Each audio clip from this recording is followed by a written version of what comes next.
So, sa ibang klase naman ng isda, ito para sa maliliit na isda. Iba-ibang size ng isda, iba-ibang uri din ng ating hook ang ating gagamitin. So, ito lang siya, yung sa mga maliliit na isda. Masyado din siyang maliit.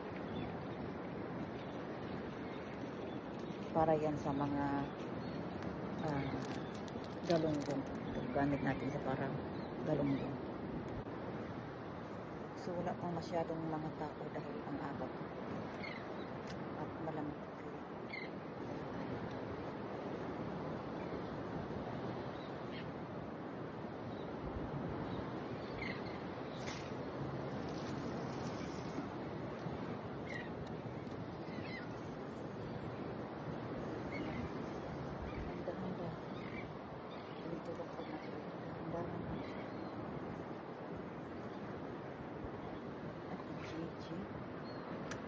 Para malaman natin kung mayroon makain sa ating mga kain.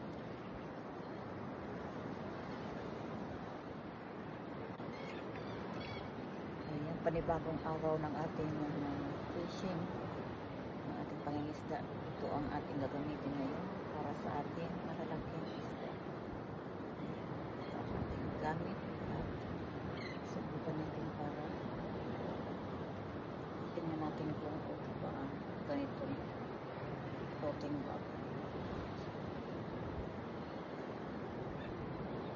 Subukan natin kung ano ang ating makukuha.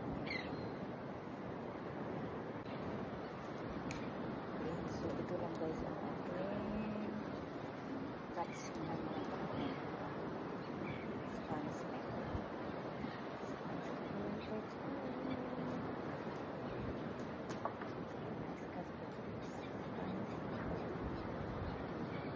Let me have her. Hey, Philo. Dah sila. Oh my God, you want it. Oh, you can do whatever you like.